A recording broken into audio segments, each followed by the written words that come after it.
Es muy importante tener claro eso. Entonces somos una iglesia confesional, somos una iglesia reformada, provenimos de la reforma, somos una iglesia histórica, ¿cierto? Y apostólica también, pues no romana. Somos apostólica porque venimos de la tradición de los apóstoles. La misma reforma viene de la tradición apostólica y de hecho rescata la tradición apostólica.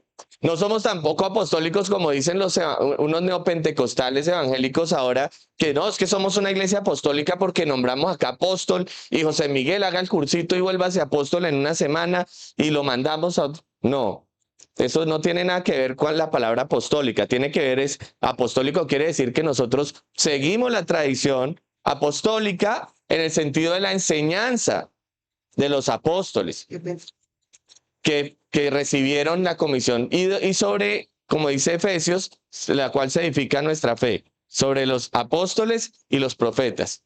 Entonces, es decir, en resumen, bíblicos, pero es que hay que tener claridad, José Miguel.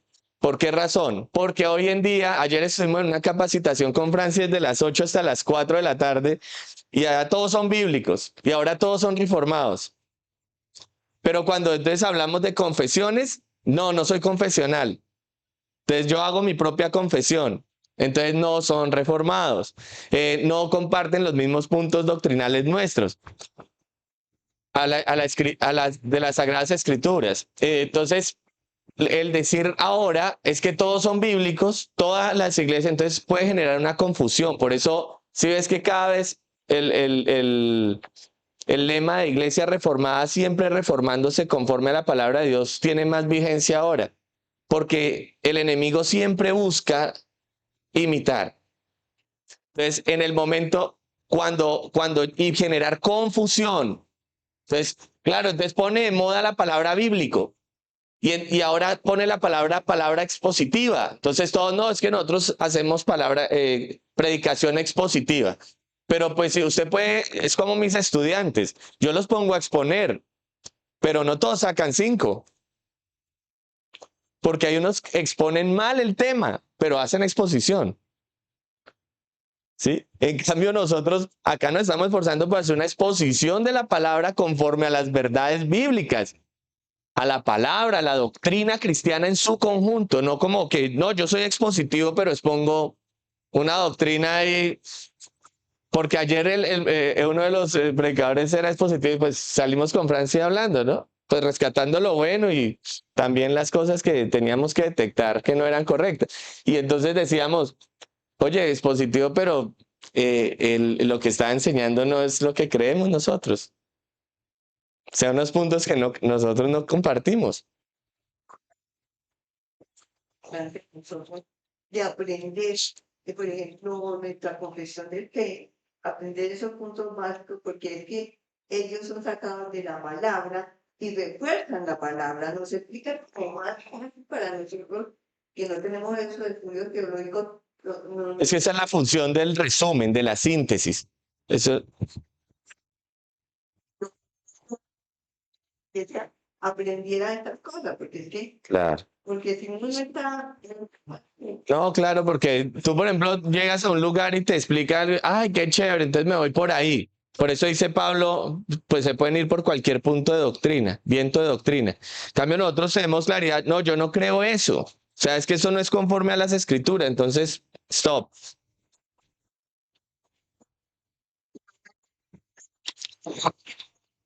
Porque, pues,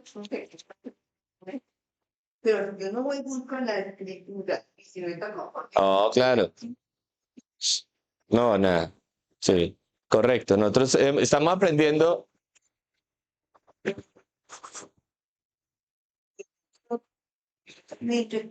que es lo que me parece bien, nos has estado como discipulando, aprendiendo nosotros para qué, para que tengamos como esa fuerza y esa base para entender. Es que esa es la importancia de poder asistir a estos espacios. Por eso yo los felicito, Isabel, Andrea, Ana Beatriz, Joan, Alejandra, Leida, Yamile, que tienen la oportunidad y vienen. José Miguel que ha estado enseñando. Porque eso nos hace crecer, eso nos permite estar firmes.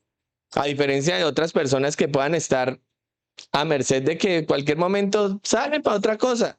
Claro, llevados. Entonces nosotros tenemos que afirmarnos. Sabemos nosotros cuáles son nuestros documentos.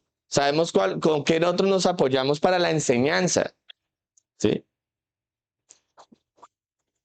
Sí, Es riesgoso. Es riesgoso, te voy a decir por qué, Isabel, porque hoy en día muchas dicen, no, yo también, nosotros en la ICSI teníamos confesión de fe, teníamos en qué creemos, y usted mira, entra a esas páginas y dice en qué cree. Digamos que hay unos puntos que son clave, ¿no? Creemos en la Trinidad, creemos en eso, pues eso como que estamos de acuerdo varios, pero hay unas cosas que ellos van a generar esa confesión con confeccionada a su forma. Por eso teníamos un chiste entre los presbiterianos. En el presbiterio era que a la de Londres le decíamos la confección de fe. Pero era una burla, ¿no? Un chiste. Que era que ellos habían confeccionado a su acomodo, tomando de las confesiones históricas para acomodar los puntos que ellos creían. Entonces, prácticamente cuando salen los bautistas de los anabaptistas, ellos dicen, nosotros creemos en esto, del sistema, por ejemplo, de gobierno, para no ir más allá. Entonces, acomodemos y en este punto suprimamos esto y coloquemos esto. Sí. En cambio, ¿qué pasa?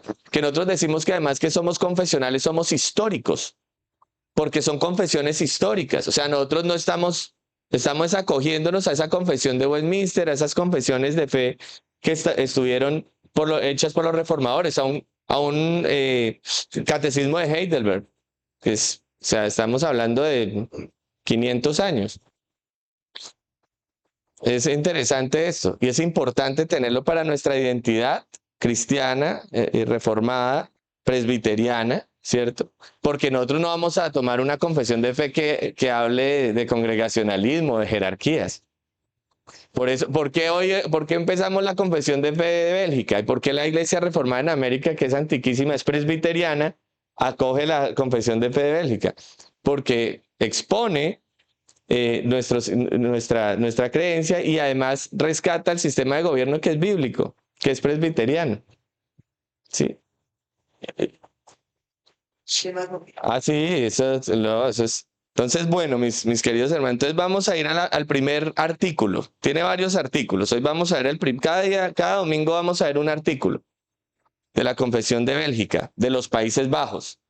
1561, Guido de Brest, en respuesta a la persecución de Roma, de Felipe.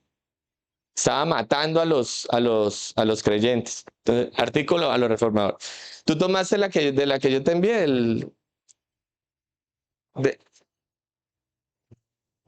bueno. Okay. Todos nosotros creemos con el corazón y confesamos con la boca que hay un ser espiritual único y simple, al que llamamos Dios, eterno, incomprensible, invisible, inmutable, infinito, todopoderoso, perfectamente sabio, justo, bueno y fuente superabundante de todos los bienes. Todos nosotros creemos, ¿cierto? Con el corazón y confesamos con la boca. Miremos las escrituras. Romanos capítulo 10, versículo 10, Ana Beatriz. Segunda de Corintios 3, 17, Andrea. Juan 4, 24, Isabel Cristina. Efesios 4, 6, Alejandra. Primera de Timoteo 2, 5, Aleida. Y Joan, Deuteronomio 6, 4, Yamile. ¿Sí? Te voy a asignar un pasaje. Malaquías 2:10. Ahora le ayudan a Yamile para que lo lea en voz alta. Entonces comencemos con Romanos 10:10.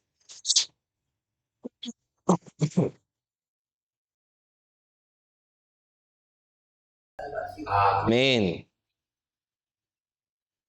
Vean ustedes, ¿no? La redacción que hace Guido de Brest para la Iglesia de los Países Bajos. O sea, todos, o sea, que tú me hacías una pregunta que yo no te acabé de contestar. La diferencia, por ejemplo, digamos que la confesión de fe de Westminster recoge todo esto, o sea, porque es posterior. ¿Cuándo fue realizada la reunión en la abadía de Westminster? 1647. O sea, ¿ha pasado cuántos años después de esta confesión? Casi 100 años. casi 100 años, como 80 y pico, 90 años. Entonces, ¿qué pasa? La iglesia vuelve a hacer la reunión, ¿cierto? Porque ya han pasado algunas cosas tremendas, como el caso de la discusión con Jacobus Arminius.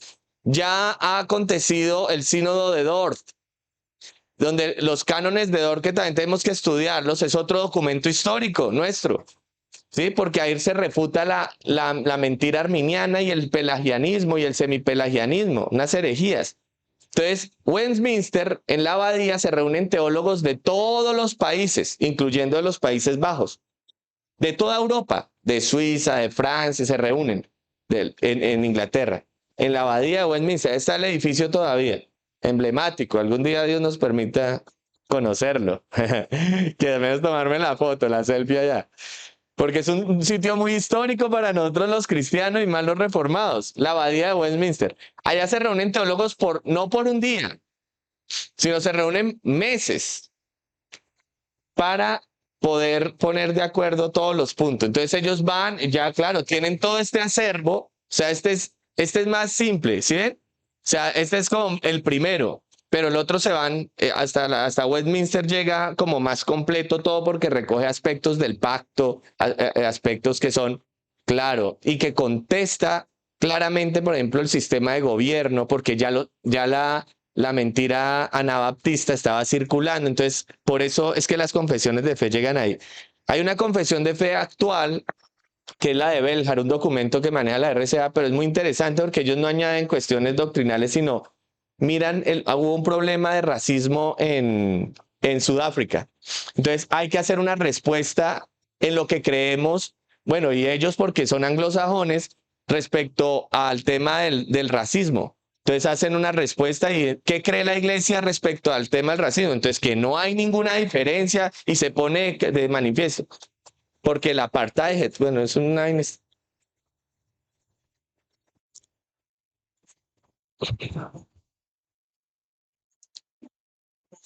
Sí, creen conceptuales. Entonces lo que hacen es como me dicen para que no se vaya a perder la unidad, ¿cierto? Sí, es que la, correcto. Sí, Ana Beatricita, es eso. O sea, las confesiones de fe lo que buscan es la unidad de la iglesia, o sea, que la iglesia esté unida, o sea, que no haya, sí. Y pues digamos que ahora, pues, por eso somos Westminster, ¿no? Porque Westminster fue la que recogió, sí,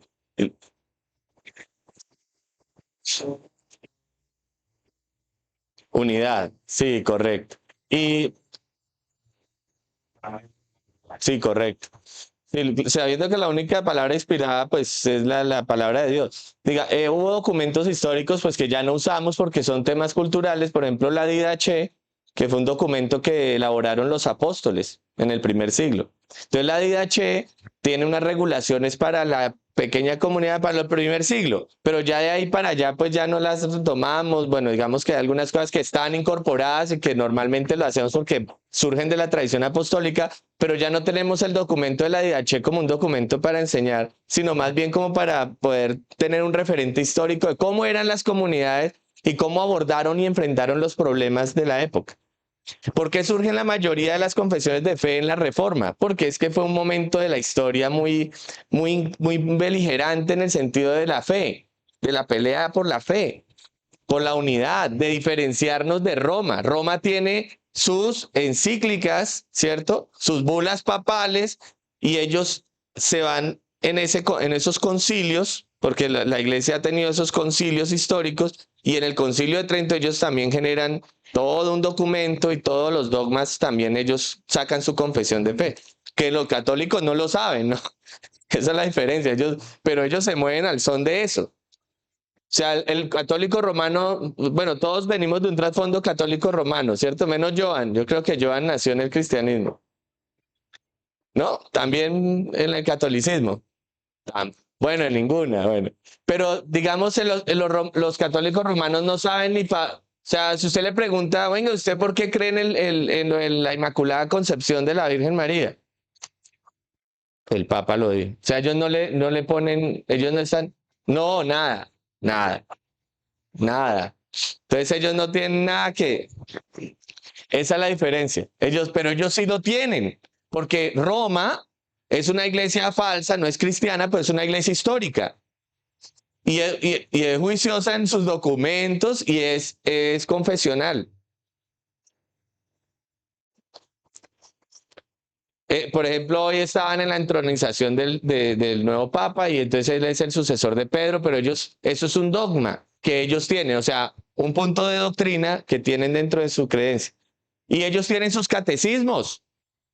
A mí yo me acuerdo cuando en la primera comunión que en Belén con mi tía Alba, que era bien beata, me llevaron de unas monjas y el catecismo del padre Astete. Porque eso es algo histórico, o sea, es que eso no se lo inventaron los romanistas, los catecismos han sido utilizados como una herramienta de la iglesia para enseñar. Siempre, o sea, desde el primer, o sea, el Señor Jesucristo lo hizo, ¿no? Le pregunté, ¿ustedes quién dicen que soy? Entonces, a través de esa pregunta generaba una respuesta. Sí, siempre nos enseñó y entonces utilizaba preguntas. Bueno, mis hermanos, entonces continuemos con la palabra. Entonces, con el corazón se cree para justicia y con la boca se confiesa para salvación. O sea, nosotros creemos en el Dios Todopoderoso, ¿cierto? Con todos sus atributos que se describen acá y también lo confesamos. Creemos y lo confesamos. No solamente, no, yo creo y ya, no le digo a nadie, no, yo comparto mi fe. Por eso somos una iglesia confesional. Listo, entonces me gusta ese artículo porque nos lleva a que nosotros creemos con el corazón y confesamos con la boca. Miren ustedes también que está conforme a las escrituras. O sea, Guido de Brez escribe esta confesión no porque como que se le ocurrió, sino porque conforme a las escrituras, sí, muy juicioso. Es que la reforma en los Países Bajos fue increíble. Ahora, que hay un ser espiritual. Entonces miremos por favor 2 Corintios 3:17. Porque el Señor es el Espíritu, y donde está el Espíritu del Señor, allá hay libertad. Entonces, ¿qué? Espíritu. Es un ser espiritual, no material, no físico, no de piedra, no animista, porque ahí se combate todo el tema del animismo, de que no es una parte de la naturaleza, o sea que Dios es el pajarito, Dios es el árbol, es la montaña majestuosa. Nuestros indígenas tenían al Nevado del Tolima majestuoso, ¿cierto? Porque eso es semejante montaña, como la diosa de Ulima, como un dios, una deidad. Entonces no es así, sino Dios es espíritu, ¿cierto? ¿Qué dice Juan 4:24? Dios es espíritu, y los que le adoran en espíritu y en verdad es necesario que adoren. Amén. Es espiritual. Por eso nuestro cántico debe ser espiritual. No el concierto ni en la carnalidad, porque Él es espíritu y es necesario que le adoremos en espíritu y en verdad, conforme a la palabra. Entonces creemos en Dios, en un ser espiritual, único y simple, o sea, no tiene otras connotaciones, por ejemplo, como el animismo. Es un ser espiritual. ¿Qué dice Efesios 4:6?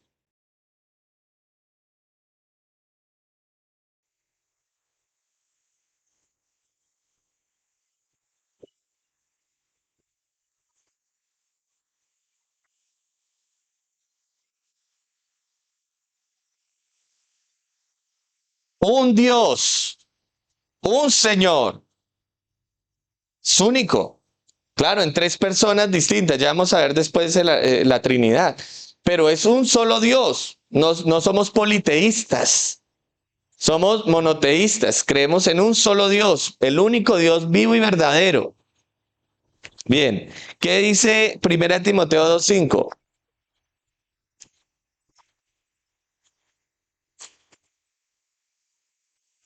¿Hay varios dioses? No, es un solo Dios, Hijo y Espíritu Santo. Muy bien, ahora continuemos, que había dado Deuteronomio 6:4.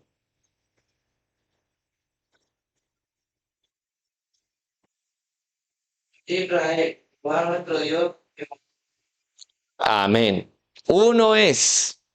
¿Qué dice Malaquías 2:10?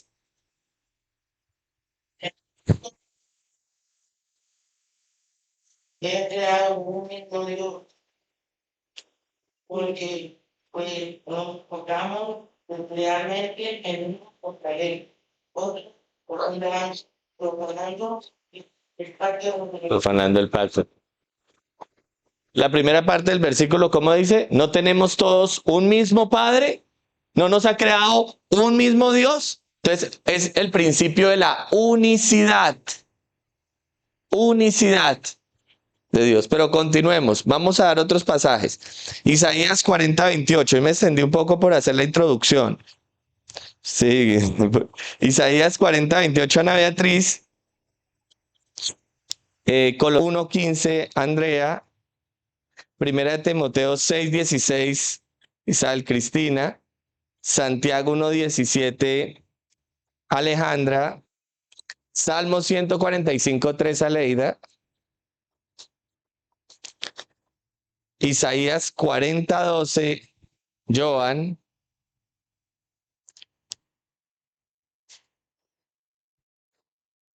Y Yamile, Jeremías 2:13. Jeremías 2:13. Joan lee el Isaías 40, el 13 y el 14 también. El 13, el versículo 13 y el versículo 14. Bueno, comencemos entonces. Sí. Único que el Dios eterno es Jehová, el cual creó los confines de la tierra. No desfallece, se fatiga y con cansancio, pero entendimiento no hay quien lo alcance. Amén. Amén, así es nuestro Señor. Único, simple, el que llamamos Dios eterno. Continuemos. Colosenses 1:15. De toda la creación. Amén. La imagen del Dios invisible, el primogénito de toda la creación. Que 1 Timoteo 6:16, o sea que es incomprensible, ¿no? Dios eterno. Imagínense la imagen. O sea, es algo grandioso para nuestro entendimiento. ¿Qué dice 1 Timoteo 6:16?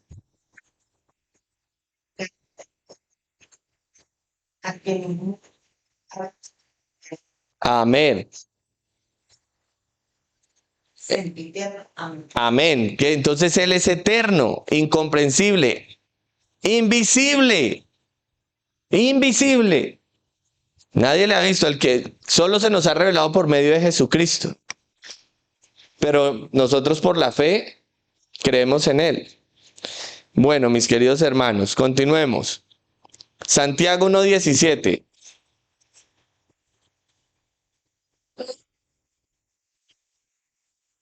tienden en lo alto del Padre en el cual no hay mudanza ni Amén.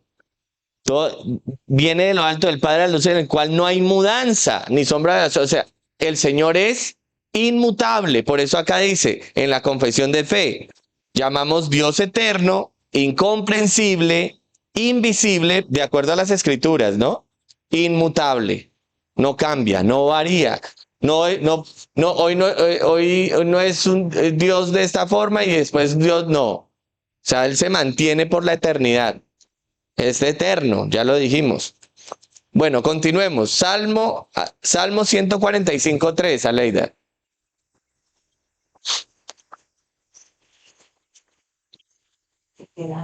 Amén. Infinito, hermanos, grande, infinito. Su grandeza es inescrutable. Mire todo lo que nos está diciendo la Escritura. Y vayamos a Isaías 40, el 12 y el 13. ¿Quién? junto el polvo de la tierra, empezó los montes con balanzas y completan los cuadrados. ¿Quién enseñó al Espíritu de Jehová o le aconsejó enseñándole? ¿Quién? ¿Quién enseñó? Mira el signo de interrogación. ¿Quién enseñó al Espíritu de Jehová o le aconsejó enseñándole? O sea, Él es sabio. No hay ninguno más sabio que Él. Nadie. ¿Quién juntó las aguas? ¿Quién creó todas las cosas? El Señor. Entonces estamos diciendo en la confesión lo que creemos con el corazón y confesamos con nuestra boca es que Él es el Dios eterno, incomprensible, invisible, inmutable, infinito. Hermanos, todopoderoso. ¿Quién va a poder hacer eso? Solo el Señor que tiene el poder. ¿Quién es sabio? Solo el Señor. Por eso decimos que es perfectamente sabio y justo. ¿Qué dice Jeremías 2:13? 2:13. Jeremías 2:13. 2:13.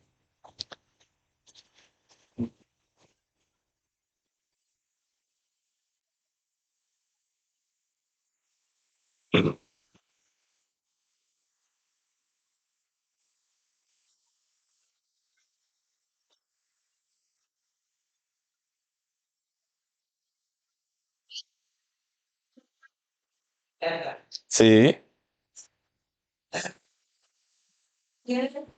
Que no retienen agua. Miren, lo dejaron ¿a quién? Al Señor. ¿Fuentes de qué? De agua viva. ¿Qué significa fuentes de agua viva? Que es la fuente de todo bien, hermanos. El Señor es la fuente de todo bien, de todo lo bueno. Ese es el Dios que creemos y el que confesamos y al que le servimos. Amén. Qué bonito esa confesión. Muy sencillita, pero muy perfectamente como resumida. Tengamos.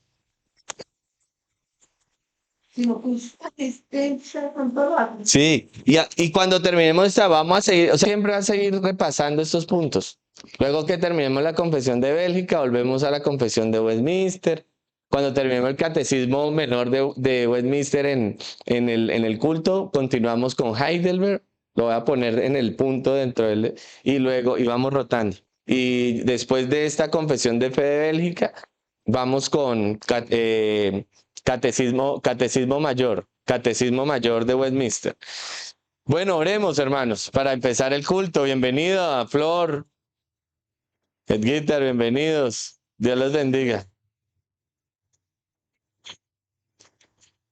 Voy a sacarla y vamos a ver si puede Ana Beatricita o con el tema de... ¿Sí puede? Bien, entonces sí, voy a sacar el librito. Sí, hay que tener la biblioteca, una biblioteca reformada. Entonces, bueno, oremos al Señor. Bienvenida, Martica, Dios te bendiga. Dios les guarde. Padre, gracias, Señor bendito, por este tiempo que hemos tenido de escuela dominical. Oramos para que podamos seguir enseñando, formándonos, afirmándonos en nuestra fe reformada, Señor, en nuestra fe cristiana y reformada.